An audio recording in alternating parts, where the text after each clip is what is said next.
हाय दोस्तों, कैसे हैं आप सभी। मैं डॉक्टर आनंद व्यास फिर से अपने यूट्यूब चैनल पर आप सभी का स्वागत कर रहा हूं और आशा कर रहा हूं सभी ठीक है, मस्त हैं। इंपॉर्टेंट क्वेश्चन की सीरीज पे आ गया हूं। 11 मोस्ट इंपॉर्टेंट क्वेश्चन चल रहा है financial planning and tax management का। कौन सा क्वेश्चन है? टीडीएस, जिसको मैं पहले ही ऑलरेडी आपको बता चुका हूँ कि टीडीएस होता क्या है। फिर भी अपन ने टीडीएस ऑलरेडी एक अंतिम प्रहार में डिटेल में चेक कर लिया, लेकिन एक बार फिर इसका इंडिविजुअल वेटेज है। क्या है टीडीएस? इसकी फुल फॉर्म है टैक्स डिडक्शन एट सोर्स। क्या फुल फॉर्म है? टैक्स डिडक्शन एट सोर्स, यानी जहां से मुझे इनकम मिल रही है, जहां से मुझे इनकम मिल रही है वहीं पे गवर्नमेंट टैक्स लगा देती है विदाउट मेरी फाइनेंशियल कोई कैलकुलेशन किए। सपोज मेरे को कहीं से सैलरी आ रही है, जैसे ही मेरे को सैलरी आई, अकाउंट में क्रेडिट हुई, तो गवर्नमेंट ने फिक्स कर रखा है कि भैया 3 लाख 4 लाख तक आपको टैक्स नहीं लगेगा। लेकिन गवर्नमेंट ऐसा नहीं करेगी। जो सैलरी आपकी क्रेडिट होगी उसमें उसको बोल दिया जाएगा, किसको? एम्प्लॉयर को, जो आपको सैलरी दे रहा है, कि आप इस सैलरी पे 10% स्टैंडर्ड टीडीएस लगा दीजिए। कितने परसेंट? 10%। ये टीडीएस लगा दीजिए। यानी कि अगर मान लेते हैं किसी की सैलरी 30,000 रुपये है, तो उसको 10% टीडीएस के हिसाब से 3,000 रुपये डिडक्ट होके अकाउंट में 27,000 रुपये क्रेडिट होंगे। तो ये सर 3,000 कहाँ गए? ये गवर्नमेंट के अकाउंट में गए। तीनों साल के, मतलब पूरे साल के 36,000 रुपये गवर्नमेंट के अकाउंट में चले गए हैं। ये आपका टैक्स कलेक्शन हो गया। इसको क्या बोलते हैं? Tax collection. जब ये टैक्स कलेक्शन हो गया है दोस्तों, तो क्या याद रखना पड़ेगा मेरे को इसमें ये याद रखना पड़ेगा कि ये टैक्स कलेक्शन हो गया है। और जब ये बंदा रिटर्न भरेगा, तब इसको इसका रिफंड भी मिल सकता है। इसी को ही रिफंड के नाम से भी अपन जानते हैं। तो ये टैक्स कलेक्शन, अभी टीडीएस क्यों करा जाता है? ताकि कर की चोरी रोके। गवर्नमेंट का पर्पस क्या होता है टीडीएस के प्रति?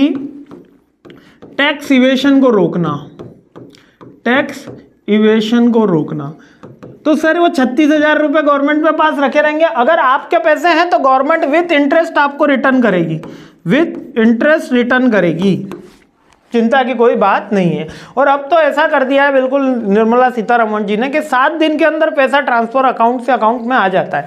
यानी जिस दिन आपने रिटर्न भरा उसके 7 डेज के अंदर ही अकाउंट में आ जाता है। और अब तो 2 डेज 3 डेज की बात कर रहे हैं। और हो सकता है कि on time real time settlement भी कर दें अगर सारी चीज़ें नॉर्मल है। तो फिर भी रियल टाइम तो मेरे को लगता है मुश्किल आएगा, लेकिन 2-3 डेज तक इसको मिनिमम करने की बात कर रही है। ठीक है, तो अब ये सैलरी का क्या है? ये आपको सैलरी का एक एग्जाम्पल समझ में आया। इसी के तरीके से मान लेते हैं कहीं पे कोई किसी ने सर्विस दी, कहीं पे कोई शर्त जीता, कोई गैम्बलिंग हुई, स्पेकुलेशन की कोई एक्टिविटी हुई, और वहां पे भी जो आपको इनकम मिल रही होती है उसमें से 10% टीडीएस काट लिया जाता है और वो आपके उसमें जमा करा दिया जाता है। इनकम टैक्स डिपार्टमेंट आपके बिहाफ पे टैक्स जमा करा देता है, मतलब वो एम्प्लॉयर आपके बिहाफ पे टैक्स जमा करा देता है। तो अब यहां पर भारत के अंदर तो 10% कट रहा है, इसलिए अपन को इसमें ज्यादा चिंता की बात नहीं है। TDS stand for the tax deducted at source. As per the income tax act, any company making the payment is required to deduct tax at source if the payment exceed the certain threshold limit. अब threshold limit क्या है? Government को जब भी लगता है, employer को जब भी लगता है कि इसकी इनकम जो 3 लाख से ज्यादा जा रही है, तो वो थ्रेशोल्ड लिमिट से एम्प्लॉयर को लग रहा है, तो वो वहीं पे इसका डिडक्शन कर देता है। The company person that make the payment after the deduction TDS is called the deductor. ठीक है, टीडीएस किन पे लग सकता है? सैलरी पे लग सकता है। इंटरेस्ट मिलता है, जैसे लोन पे जो इंटरेस्ट मिल रहा है, सॉरी एफडी पे जो इंटरेस्ट मिल रहा है, उसके ऊपर भी बैंक क्या करती है? आपको इंटरेस्ट, जैसे कि पोस्ट ऑफिस में हमारी एफडी है, ठीक है, तो उसमें जब इंटरेस्ट आ रहा होता है तो वो टीडीएस काट के आता है। तब जब हम रिटर्न फाइल करते हैं तब वो बातें होती है। या तो आप पोस्ट ऑफिस से संपर्क करके उन्हीं को बता दो कि आपको ये एफडी के ऊपर इंटरेस्ट चार्ज नहीं करना है, ये हमारी विद इन लिमिट है। उनको ही टैक्स रिटर्न फाइल की एक कॉपी दे दो, एक फॉर्म आता है, वो सबमिट हो जाएगा पोस्ट ऑफिस में, तो वो इंटरेस्ट नहीं काटेंगे, टीडीएस नहीं काटेंगे, वरना वो भी टीडीएस काट देते हैं। कमीशन किसी ने पेड किया हो, रेंट का पेमेंट किया गया हो, ठीक है, रेंट पेमेंट नहीं है, रेंट रिसीव्ड है, मींस कि यहां पर रेंट का पेमेंट हो रहा है, यहां पर लैंडलॉर्ड इसको कर रहा है, टेनेंट लैंडलॉर्ड को कर रहा है, तो यहां पर भी वो टीडीएस काट सकता है।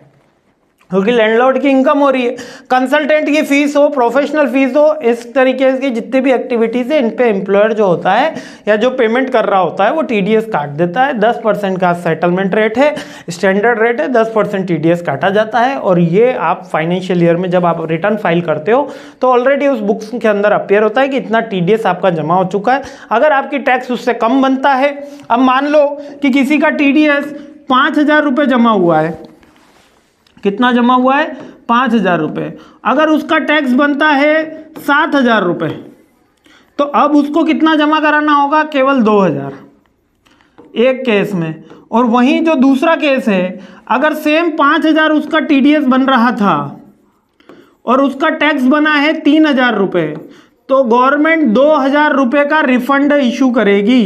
इसको बोलते हैं रिफंड। इसकी एक पूरी की पूरी टर्मिनोलॉजी इंपॉर्टेंट क्वेश्चन भी है, अभी देखेंगे इसको। ये 2,000 रुपये का रिफंड आ जाएगा। बात समझ में आई आपको? तो ये 2,000 रुपये ही नहीं आएंगे, विथ इंटरेस्ट आएगा।